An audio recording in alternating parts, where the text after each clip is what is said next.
Bonjour les graphes, ravi de vous retrouver pour cette nouvelle vidéo. Comme chaque lundi, on se retrouve pour l'analyse des cryptos, Bitcoin en tête, puis derrière les différentes crypto-monnaies et puis les actions qui sont de près ou de loin liées à la blockchain. Comme d'habitude, n'hésitez pas à vous abonner, à cliquer sur la clochette, comme ça vous loupez aucune vidéo. Donc cette semaine, pas de grands changements par rapport à ce qu'on s'était déjà dit la semaine dernière. On est en construction. Donc on est revenu sur le support important, on a vu des 4400, 4800 dollars. On a mis en place le rebond. Ce rebond n'est pas revenu n'importe où, vous le voyez.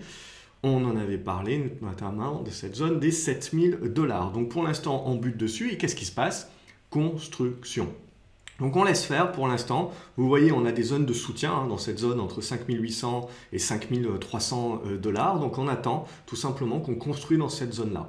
On peut faire un yo-yo. Alors c'est toujours pareil. Les scénarios de construction, c'est soit on vient juste chercher un support et on repart d'un coup, on casse l'oblique et on va chercher cette zone des 8000 dollars. Ou au contraire, on va tergiverser pendant longtemps, on va dire à plat. Ou on va tout de suite ne pas réussir à recasser des résistances, casser les supports assez facilement et donc repartir pour un tour vers la zone des 4000, 4100 dollars. Donc voilà, ça c'est les types de scénarios, mais donc on est au milieu du gué. Donc bien entendu, c'est avant tout pour du trading, actuellement, plutôt court terme. Un investisseur de moyen terme, un spéculateur de moyen terme, à ce stade-là, lui il attend de voir un petit peu comment la construction va continuer de se mettre en place. Donc pour l'instant, on patiente et on attend de voir. Si ça casse ici la résistance, tant mieux, on peut aller chercher le prochain niveau de résistance. Sinon, si ça continue de tergiverser, on va attendre et petit à petit, ça va mettre en place la congestion en place. Voilà, pas plus à se dire que ça. Exactement la même philosophie que la semaine dernière dont on s'était déjà parlé. Et c'était justement le but de pouvoir se dire que dans ce stade, à ce niveau-là, on est encore dans de la construction et que même si on devait casser par le haut, c'est bel et bien, tant qu'on va rester sous cette zone des 8400, 8500 dollars, il faut considérer qu'on restera dans la construction justement d'une figure de moyen terme qu'il faudra casser par le haut pour retrouver une tendance haussière sur le Bitcoin de manière plus durable. Donc à ce stade-là, c'est essentiellement des rebonds de court terme et donc de la construction de la configuration à plus moyen terme. Il y a un truc également dont je voulais vous parler dans cette vidéo aujourd'hui, c'est justement, alors je ne suis pas du tout sponsorisé ou payé pour vous faire cette promotion-là, c'est BenQ qui m'a envoyé une lampe, je vais vous la montrer, qui m'a envoyé une lampe et qui m'a juste dit, voilà, si je peux en parler un petit peu, voilà, hop,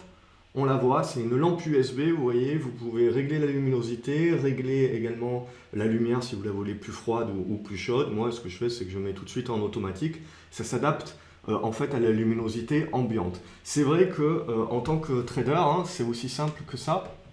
C'est très simple à installer. Ce qui fait le plus mal, c'est les yeux. Après, quand on passe des heures et des heures à regarder l'écran, à lire, à regarder des graphiques, etc. Donc je ne le mets pas moi personnellement sur mes graphiques, puisque ça c'est pas le problème, c'est plus pour lire. On lit beaucoup de choses, j'ai l'Académie des graphes, donc il y a beaucoup de choses qui sont publiées, donc c'est vrai que d'avoir cette assistance avec cette lumière-là, ça aide quand même. Donc je rappelle, BenQ ne m'a pas payé pour faire ça, je ne fais pas de promotion, ils m'ont juste envoyé et ils m'ont dit libre à vous de dire ce que vous en pensez. Donc je vous dis réellement ce que j'en pense. Je pense que c'est une lumière d'appoint, je pense que c'est une bonne aide pour les personnes justement qui passent beaucoup de temps derrière leur écran. C'est pas un gadget, au début j'ai cru justement que ça allait être plutôt gadget. Non, alors c'est du LED, et ça donne justement une luminosité qui est plutôt intéressante. Et clairement, alors je l'utilise déjà depuis quelques jours, depuis que je l'ai reçu, et clairement je ressens que mes yeux sont moins fatigués qu'avant. Néanmoins, je recommande aussi d'avoir des lunettes, donc c'est pour aller les ajuster. Même si moi, voilà, j'ai pas de problématique de vue, c'est vrai que c'est des lunettes avec anti-lumière bleue. Donc c'est également très utile pour éviter un petit peu la fatigue de l'œil. Donc ça c'est important parce que n'oubliez jamais, il faut bien entretenir son corps puisque le décollement rétinien, hein, ça existe et ça arrive, et c'est justement la plupart du temps dû à la fatigue. Donc il ne faut pas, et puis c'est irréversible dans la plupart des cas, hein, c'est des taches noires qui commencent à vous apparaître lorsque vous regardez. Donc c'est sérieux, voilà, pour les personnes qui passent beaucoup de temps derrière les écrans. Donc voilà, je voulais vous en parler. Merci à BenQ au passage de m'avoir offert cette lampe-là. Je vais continuer de l'utiliser. Je trouve en tout cas que voilà, c'est pas un gadget et ça aide, voilà, tout ce qui peut aider, on prend tout simplement quand on passe énormément de temps derrière les écrans. Je crois que ça vaut une centaine d'euros, il y a plusieurs modèles, c'est toujours pareil. Là voilà, ce modèle-là, je trouve qu'il est bien adapté pour un écran 24 et 27 pouces en l'occurrence que j'ai là. Ce que j'ai en face de moi, c'est du 32 pouces, donc là, à mon avis, c'est peut-être un petit peu petit, il faut peut-être prendre une barre un petit peu plus longue. Bref, je referme la parenthèse. J'ai fait ma partie du deal, donc merci à BenQ de m'avoir offert ça. Je pense que ça sera utile et si vous également ça peut vous aider, et ben tant mieux, ça fait d'une pierre deux coups. Comme ça, c'est toujours bien de pouvoir utiliser quelques outils à mon avis qui sont pratiques pour les traders et pour les personnes qui lisent énormément. Donc on revient à nos moutons au niveau Bitcoin Euro également. Ce qui m'intéresse, hop, ça va arriver, c'est lent, hein, on sent qu'il y a beaucoup de monde qui regarde Netflix à la maison. Donc là, on va y arriver. Donc c'est exactement la même chose hein, sur Bitcoin Euro. Bon, l'eurodoll bouge pas mal hein, là-dessus, mais en l'occurrence, c'est exactement la même philosophie. Hein. Donc on est revenu, vous le voyez, on est venu chercher les supports ici à 3700 euros. Là, ce qui est intéressant, c'est qu'en euros, on est d'ores et déjà revenu, vous le voyez, sur les supports qui étaient donc les anciennes résistances début 2019 quand on avait commencé justement ici sur cette chaîne à parler du rebond et du retournement du Bitcoin. Donc on est revenu tester cette zone-là qui sert de support. Et en l'occurrence, là, on est venu chercher les résistances et maintenant, consolidation, construction. Exactement la même idée. Donc il faudra voir si on a une figure intermédiaire qui peut se tracer ici dans cette zone-là. Mais l'idée, c'est toujours la même chose. On casse ici par le haut, on met en place un retournement un peu plus durable, justement. On casse par le bas, on va peut-être revenir chercher la base du soutien et peut-être que derrière on aura une figure qui commencera à se construire. Alors schématiquement, on peut penser à du biseau descendant, etc. Pour l'instant, voilà, on est en train de congestionner, de construire dans cette zone-là, on attend. Soit ça casse par le haut et là on a un bon signal justement pour jouer la prochaine étape qui est aux alentours des 7000 euros ici. Soit ça casse par le bas et là tout est à refaire, à reprendre à plus tard et on attendra d'avoir une figure un peu plus de congestion. Donc voilà un petit peu ce qu'on peut se dire là-dessus. Le BAT, toutes les autres cryptos, c'est exactement la même chose. C'est-à-dire que ce qu'on s'était dit la semaine dernière, qu'on peut entrevoir un rebond, mais qui va s'arrêter très certainement sur les anciennes résistances et qui mettra en place la construction, et bam, on est en plein dedans. Une construction là aussi, qui est en train de se mettre en place sur le BAT. Donc c'est toujours la même chose quand on a une construction. Hein. C'est uniquement les traders de court terme qui font des zigzags au milieu. Et nous, ce qui nous intéresse, c'est le dépassement des résistances qu'on bloquait la dernière fois. Et quand elles vont être dépassées, c'est là où on a un signal pour jouer les prochaines résistances. Et en l'occurrence, sur le BAT, on voit ça résonne des 0,19.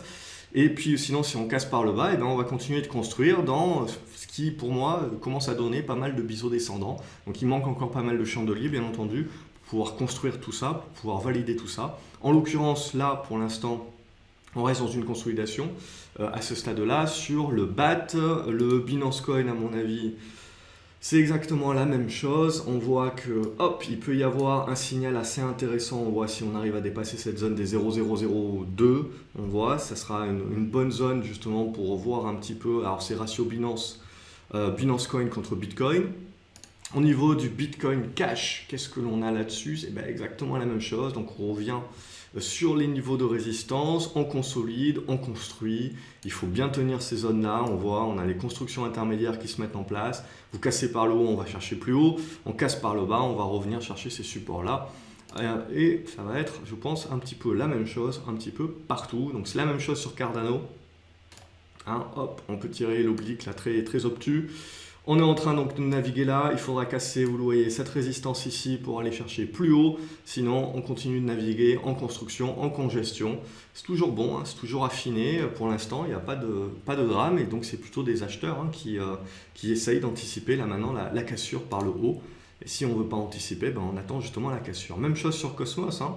Donc là, ce qui va nous intéresser, c'est la première cassure de la moyenne mobile 20 et puis après, la cassure de cette zone des $2,20. Et là, derrière, vous aurez un rebond un petit peu plus fort qui se mettra en place. Donc ça aussi, c'est ce qu'on observe sur, hop, pas celle-ci, Digital Cash. C'est la même chose, vous voyez, donc on a vraiment des constructions en congestion qui sont en train de se mettre en place. Donc voilà, on a plusieurs choses, hein, on peut le voir différemment bien entendu, mais dans ces eaux-là, c'est toujours pareil. Donc congestion qui se met en place. Vous cassez par le haut, on va chercher une nouvelle jambe haussière.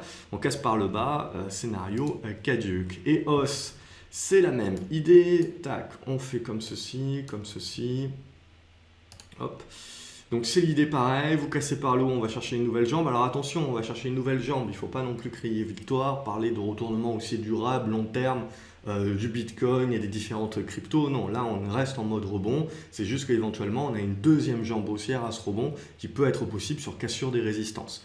Hein, et puis sur cassure des supports, bien entendu, on remet tout ça à plus tard. Ethereum, c'est la même chose, hein, donc là les niveaux ils sont aux alentours des 140 $, avec toujours aussi la moyenne mobile 20. Au niveau d'Ethereum classique, c'est la même chose avec 5,30 $, donc tout se ressemble. Hein. Horizon, c'est la même idée, il faut réussir à casser, vous le voyez, hop, cette zone-là des 6,20 $. Au niveau de IOTA, c'est la même chose, hop, pour confirmer la zone des 14,50 $, ici à rompre.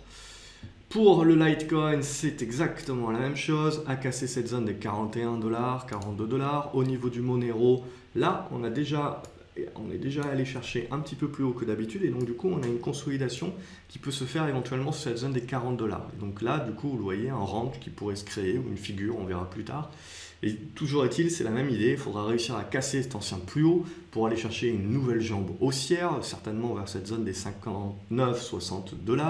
A contrario, si on casse les 40-41 $, on aura une construction un petit peu plus profonde certainement, et donc il faudra voir derrière comment la figure va se mettre en place. Au niveau du Néo, c'est la même chose, si on veut croire à une deuxième jambe haussière, il faudra dépasser les 7,20 $. Au niveau du Nano, c'est exactement la même chose avec la zone des 50 centimes de dollars. Au niveau de OmiseGo, c'est exactement la même chose aussi avec le dépassement, vous voyez, des 51 centimes de dollars. Au niveau de Qtum, pareil, 1,30 $ en l'occurrence ici. Au niveau, alors Riot, on verra ça plus tard. Au niveau de Ripple, s'en sort plutôt bien également. Donc on casse cette oblique-là, c'est déjà un bon début. Et puis donc on revient, on voit travailler cette ancienne zone de soutien qui nous avait permis en début d'année de bien rebondir. Et là, en l'occurrence, donc, il fait preuve de résistance. Donc c'est la même idée que sur tout le reste. On casse ce niveau-là, on va chercher un petit peu plus haut, certainement vers la zone des 21. Ça ne remet pas, il y aura une construction ici intermédiaire du coup après à ce moment-là. C'est ça où ça deviendra intéressant pour un peu plus de moyen terme. Sinon, on recasse par le bas. Scénario caduc, on remet tout ça à plus tard. Au niveau du Stellar, c'est pareil. Cassure des 435 pour vous donner quelque chose d'un petit peu plus gourmand. Au niveau du Tezos, c'est toujours la même chose. C'est les 2 $ qu'il faut repasser. Au niveau du Tronix, c'est la même idée. Les 0,1180. On peut arrondir à 0,1200. Au niveau de Waves, c'est toujours cette zone des 1 $ qu'il faudra refranchir par le haut. Et au niveau du Zcash, on le voit, là, on a une belle oblique. Donc on peut commencer à casser cette oblique-là. Et puis derrière, il faudra confirmer en cassant cette zone ici des 33, si on utilise les mèches, à 36 $ pour se relancer avec cette deuxième jambe. Donc vous l'avez compris, la plupart des cryptos sont dans des constructions congestion. Leur sortie par le haut permettra de valider une deuxième jambe haussière, donc ça c'est plutôt intéressant. La sortie par le bas évidemment rend caduc le plan et continue la tendance baissière et certainement la construction dans des biseaux descendants, donc on remettra plus tard ce scénario-là. Si on devait mettre en place une seconde jambe haussière, donc sur la plupart des cryptos, le Bitcoin en priorité, on aurait là à ce moment-là une construction qui commencerait à devenir moyen terme. Et le jour où on cassera cette construction moyen terme par le haut, notamment, là, on pourra parler de retournement haussier de long terme sur le Bitcoin, sur l'ensemble des cryptos, mais nous n'en sommes pas encore là et on aura l'occasion, comme on fait cette vidéo chaque semaine, de pouvoir le commenter au fur et à mesure. Donc au niveau des actions, c'est clair et net qu'on est exactement dans la même physionomie. Donc vous le voyez, on a eu les rebonds, maintenant on a les consolidations qui se mettent en place et il faudra casser donc les anciennes résistances pour lancer les deuxièmes jambes haussières. Sinon, on continue la construction. Au niveau de Marathon, C'est la même idée que sur pas mal de cryptos, c'est-à-dire qu'il faut casser, on a fait des petits rebonds techniques, maintenant il faut casser ces rebonds techniques par le haut, et là on peut commencer à viser d'autres résistances un peu plus moyen terme, éventuellement un petit peu de la spéculation, et c'est pareil sur Blockchain Group, on le voit, qui est en mode rebond technique à ce stade-là, qui aura une grosse résistance ici, si on devait mettre une seconde jambe haussière, ce sera la résistance ici sur ces 25 centimes d'euros. Et derrière, pareil, de la construction de moyen terme qui se mettra en place. Et Riot, pour revenir sur Riot, c'est pareil que sur Marathon. Là, on commence un petit peu à travailler, on voit cette moyenne mobile 20. On peut tirer également ici une oblique. Donc c'est vraiment quand on libérera ici la seconde jambe haussière en refermant ce gap ici et au passage en cassant les 94 centimes de dollars. Et on devrait pouvoir revenir tester le haut, enfin le bas plutôt de ce gap ici vers cette zone des 1,15$. Tout ça évidemment c'est très spéculatif actuellement, très volatile, donc taille de position à adapter. Voilà ce qu'on pouvait dire cette semaine, cette vidéo. Comme d'habitude, j'espère que vous l'avez apprécié. N'hésitez pas à mettre un pouce en l'air si tel est le cas, à partager la vidéo, à vous abonner en cliquant sur la clochette, comme ça vous ne loupez rien. Je vous retrouve dans les commentaires pour savoir ce que vous en pensez, quelles sont vos analyses, quels sont les cryptos que vous suivez, qui vous paraissent les plus prometteuses également, les actions éventuellement qui sont liées de près ou de loin. Je vous souhaite une excellente semaine. On se retrouve plus tard dans la semaine pour d'autres vidéos. Et puis la semaine prochaine, si vous regardez essentiellement les vidéos crypto. Voilà, je vous mets un lien également si la lampe éventuellement vous voulez voir, avoir plus d'infos là-dessus. Je vous mettrai un lien également dans la description. Comme ça, vous pouvez regarder de vous-même si ça vous convient ou pas. Excellente journée à vous et donc à la prochaine. Salut les graphes.